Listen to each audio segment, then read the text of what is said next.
guys, and welcome back to another video. You are tuned in and locked in live to my channel. This is Just Life with me, Zaria. I am the host. And guys, today's video I did not want to make. It's been long overdue because it's been long making me mad. I'm not going to even lie to you. So as you can see by the title or by the thumbnail, it's another ICOC video.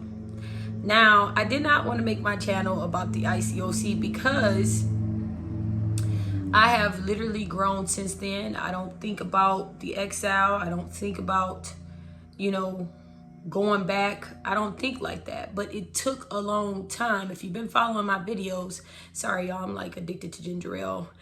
I am prego, so this is like one of my cravings. So yeah, like I've gotten to a place where I can function better and not think so much about what the ICOC has done to. I feel like my experience is a whole lot different than most people's experience.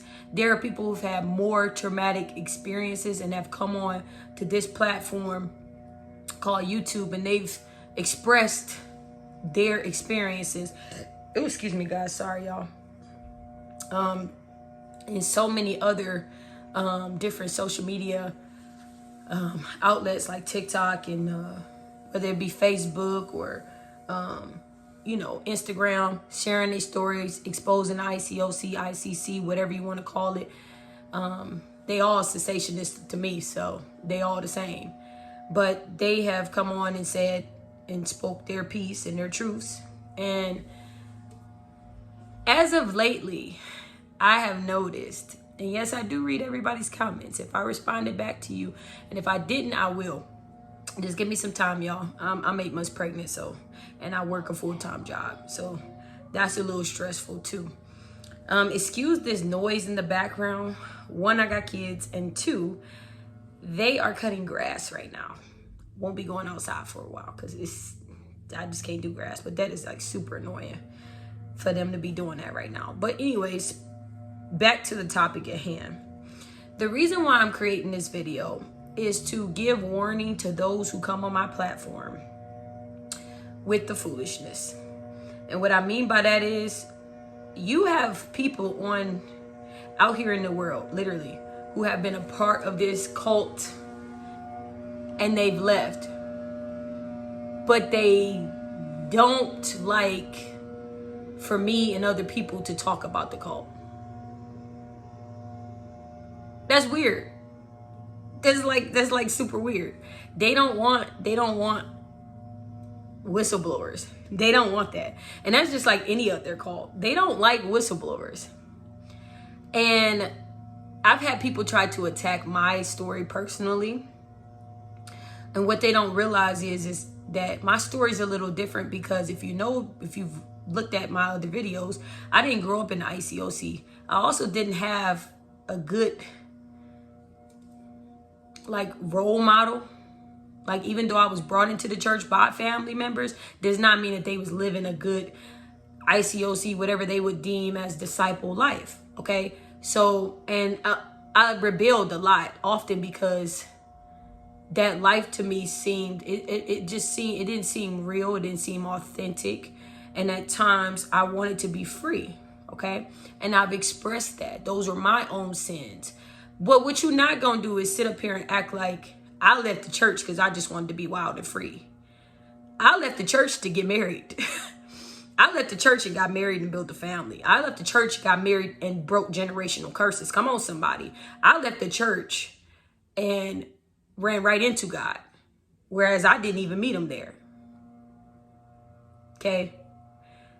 So you got to be careful and watch your mouth about what you're talking about, because you don't know what you're talking about. And I noticed that a lot of people just watch a couple clips of these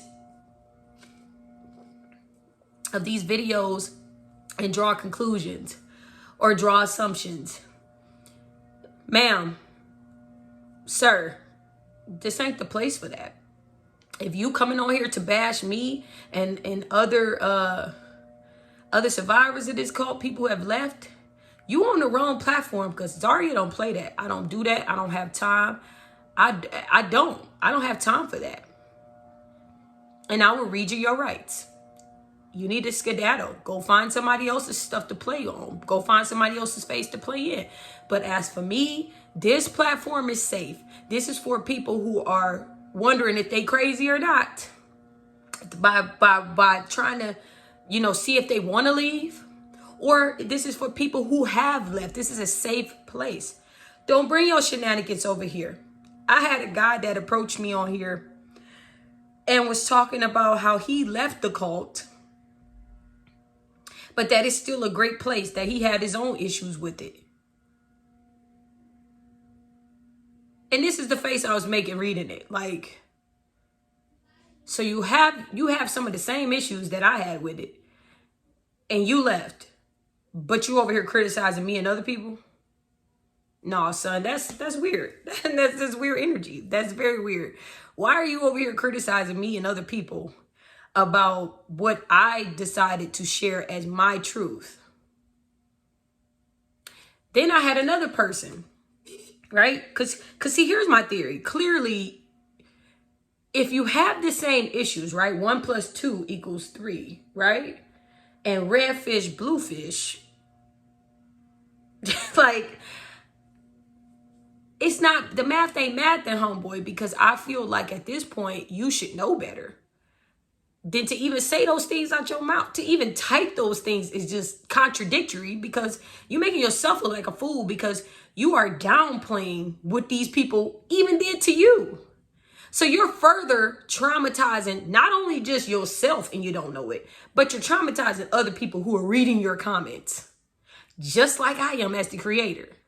We're reading your comments and you're downplaying the traumas of other people, and you're downplaying what actually happened to you. Dude, you left that church because you knew it was controlling. You left that church because you knew it wasn't right. You left that church because you smell something funny, and it stinked from the head down. The fish stunk from the head down. And you're sitting over here criticizing me, downplaying my trauma, downplaying other people's trauma. And to be real with y'all, I noticed a lot of things while I was a part of the ICOC, but the real trauma began when I stepped away from it. The exile, the isolation, not being invited to weddings with people that you were once friends with, or baby showers that you were once friends with, or stuff like that cuts deep, because me and you were friends once upon a time, and that stopped because why? Because the church got together and said, she's not a disciple anymore. She left the church. She married a non-disciple. We're not going to talk to her. They didn't have to say it to me. The actions of the people around me who I thought were my friends told me everything I needed to know. And some people were bold enough to approach me on social media. So yeah, I'm not making this stuff up. This stuff actually happened. And for those who have been exiled publicly, they sending you letters, or you've talked to people and they just acting weird, or they lurking on your social media to be nosy. You know what I'm talking about. And I'm not crazy. I'm not losing my mind. These are things that actually happen to people who choose to leave the ICOC, and any cult for that matter. They completely excommunicate you. And so this guy had issues with the church, the same issues that I'm bringing up in these videos, but he's still defending them, saying that they're great people. How? If they were so great, why are you not there? If they were so great, why are you not still leading in that ministry, or why are you not there? Like, we missing, you running too fast. You running too fast, and you don't even have the baton. Like, at this point, you're gone. You're ahead. You're not even ahead. You're so far back that it's ridiculous. I need you to catch up. I need you to catch up. And this is not to insult anybody, but I have to be real, because that's what my generation recommends. I have to be real. You are criticizing other people's trauma, sir. You are also downplaying your own. That's a problem that you need to go back and revisit and ask yourself. If you got to sit up here and defend a church that you yourself ain't sure about, that's a problem. That's a problem. Then I had a person come onto my platform and comment that you just wanted to do what you wanted to do, and that's not something you need to blame on the ICOC. You just wanted to do what you want to do. Sir, Sir, ma'am, whoever you are, let me explain something to you. If I wanted to do what I wanted to do, I would have never been a part of the ICOC. I could have easily told my grandmother, I'm not going to church. That's it. But that wasn't an option because I'm a teenager, a preteen at the time.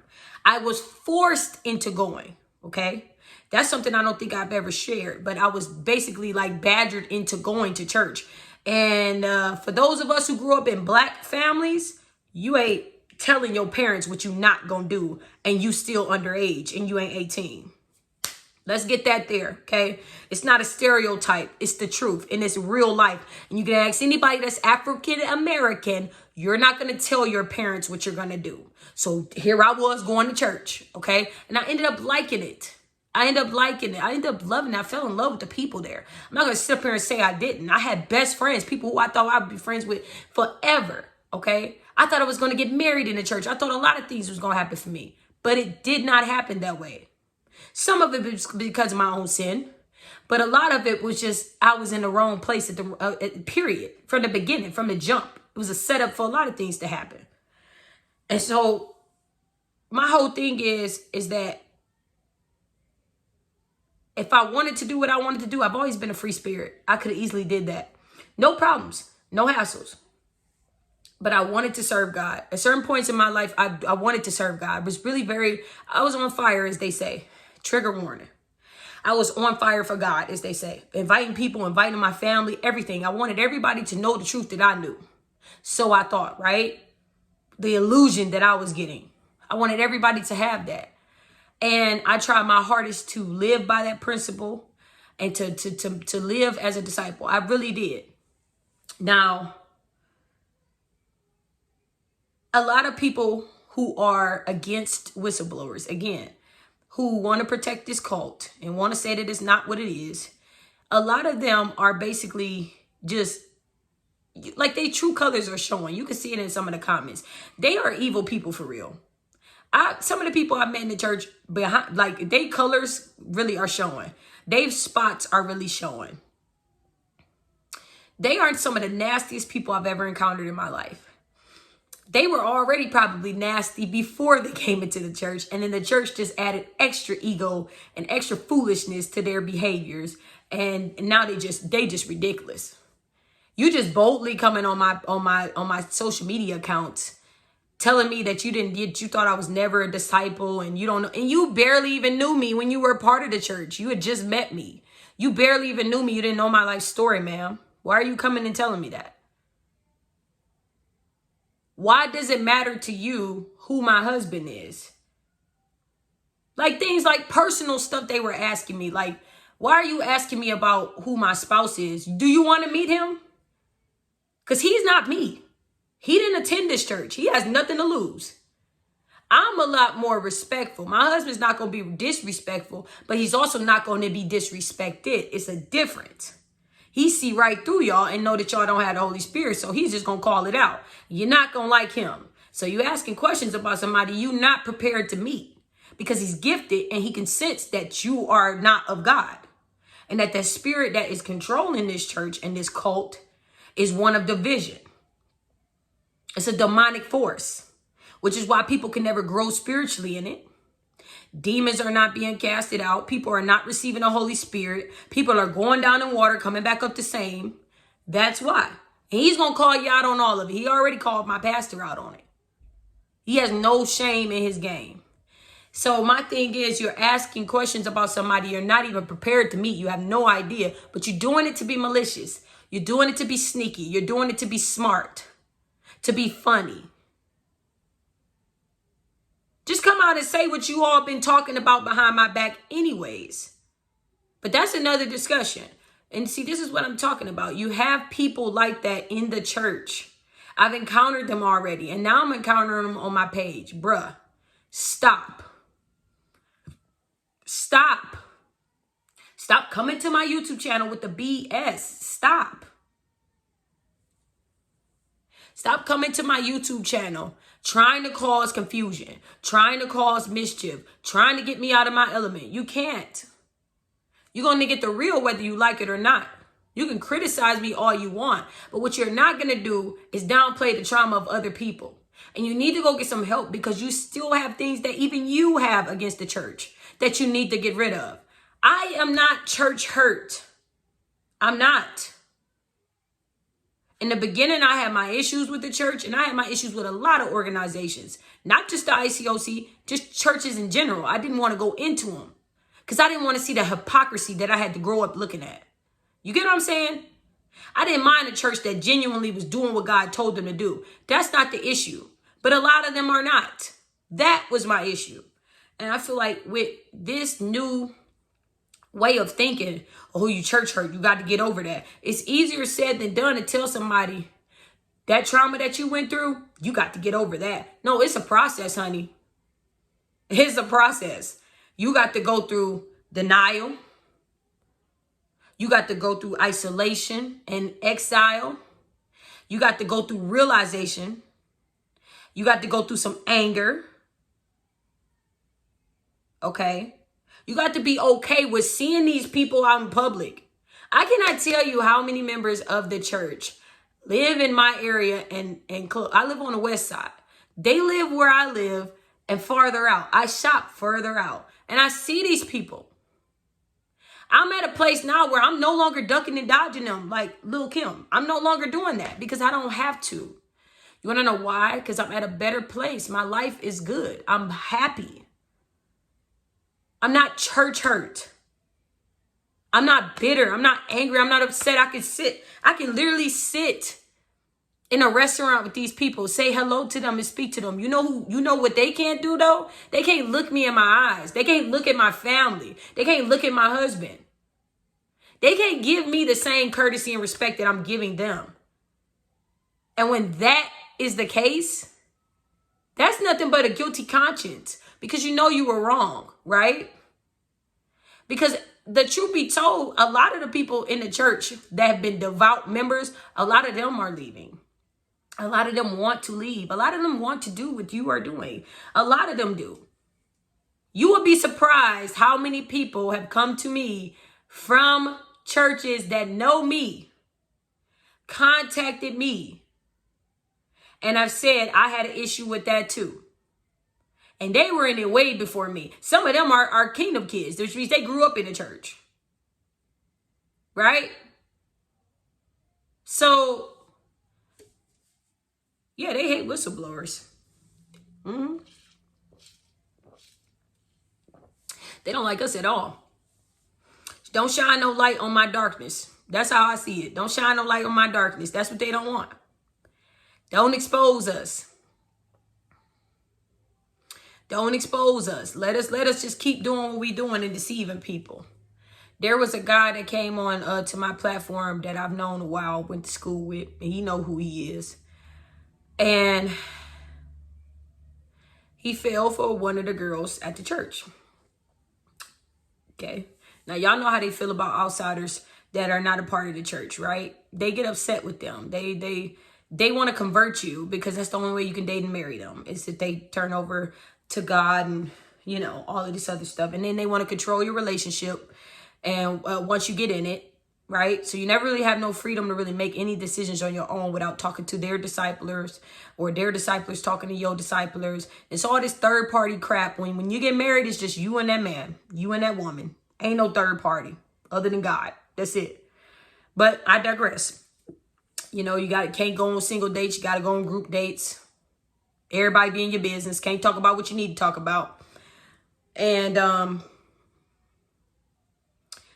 just foolishness. And so, I'm sorry. I'm taking this time out to apologize to you, Ralph. I'm going to mention your name because I know you. You still my boy. I hope the baby's doing all right. I hope you living a good life and a safe life. But I'm sorry because this should have been something that I should have warned you of, but I was still brainwashed into it. I was semi-woke, okay? And what I mean by that is I did not realize that the first person to expose me to this, right, to the truth, was my ex Manny. Now, he came into the situation just like you. They were trying to convert him or whatever. And he called out a lot of heresies in the church to our pastor, who is still the pastor now. The same one my now husband had to correct and rebuke. And so, make a long story short, he exposed me to a lot of stuff and told me, like, a lot of the stuff is just control. It's a cult. You brainwashed.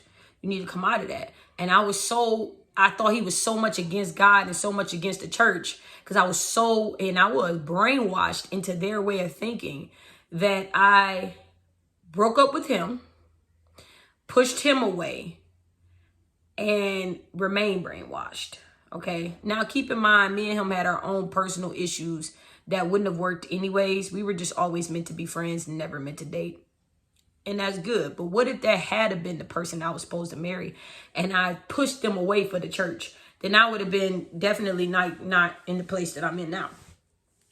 God had other plans for me, and he was not to be my husband. He was just supposed to be a friend of mine. And that's it. And I'm glad that God worked it out. But what if that wasn't the scenario?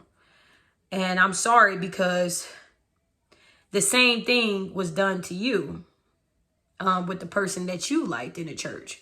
And I feel like, as your friend, as somebody that knew you, I should have basically exposed you to that. But I couldn't expose you to something that I myself was brainwashed into and not fully awoken. So fast forward to today, I had to go back and actually apologize to my ex-boyfriend and tell him, like, bro, you told me a lot of stuff and you opened up my eyes to a lot of stuff. You were the first to do it.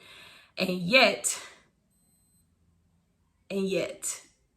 I couldn't believe the truth at the time, because I couldn't see the truth. I was blinded, still had the dust in my eyes. And so my husband officially, he broke the seal on a lot of things, because he was the one that exposed me to the demonic forces that was behind the church. So now I see them for who they really are and what's really up over them and the whole organization, which is why it doesn't matter how many leaders they get, how many pastors they get, they still follow that same demonic spirit. So they're still following that same demonic doctrine, which is not of God. It's a control mechanism. It's of money. It's of numbers. It's of recognition. It's of work, but it's not faith-based at all. And it's not gift-based. So I say all of this to say, one, please stop coming on my platform disrespecting me and other people. Keep it to yourself. My mother always said, if you ain't got nothing nice to say, don't say nothing. Don't say jack. Just be quiet. Because it's better to be cute and mute than to be loud and proud, okay? Nobody wants that. Nobody wants to see that. Nobody needs that. Don't ruin my day and everybody else's, because you want to be petty Betty spaghetti all the time, okay? And two, again, I'm sorry to the people who know me, who I invited to church, or who met me in the church or anything like that, that I could have warned y'all about the amount of foolishness going on in there. But I was too young, and I was foolish myself. And I'm sorry to y'all about that. It's just like, even today, like, even though I'm healed in a lot of areas with this church and with this organization, I still feel the need to talk about this every now and then, to just help people, to just share the realness that is this church and this organization. And that even though I'm being real, they not.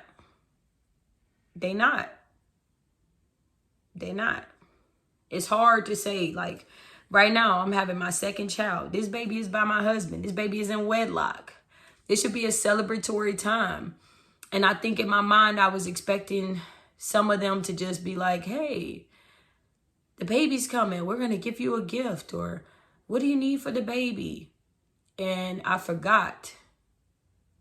Sorry, you're no longer a part of the church, which means all the things that they would have done for you if you had got married in the church, all the things they would have done for you if you had a baby in the church, you no longer get access to that. It's almost like you've been cut off from the membership.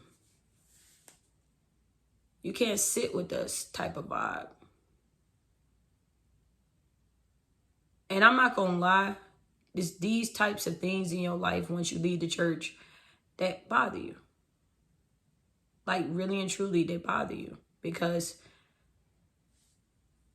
to see some of my former friends getting married and to not be at their weddings. It cuts deep. It cuts real deep. To see some of them having babies and not be invited to their showers, or them not want to come to mines, or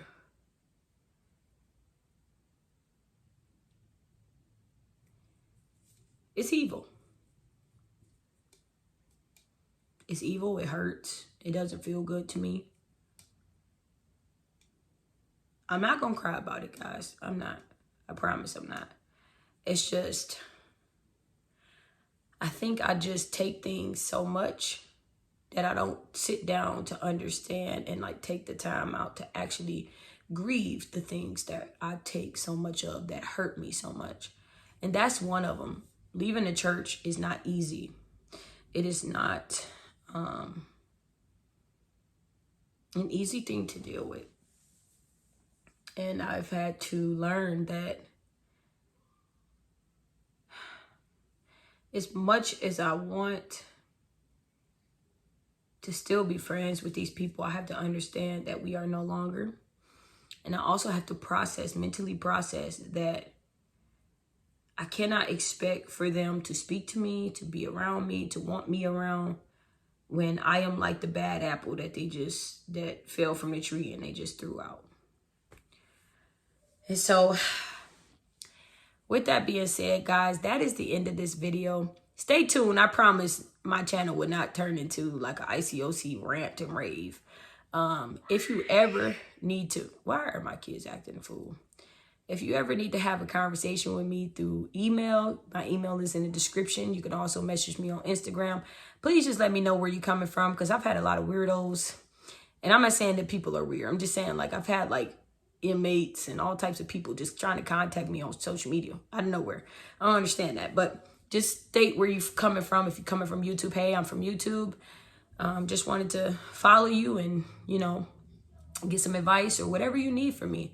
I got you. I promise. Guys, remember that it's okay when people do things like this to us, downplay us, act a fool. They are the ones who look like fools, okay? They are the ones who are attacking us, and they should be ashamed of themselves. And so let's stay strong in the comments. Let's stay strong. You ain't got to go toe-to-toe with these people, but just realize that their ignorance is not bliss, that it is just what it is, ignorance, and that someday they gonna come to the truth and the realization. And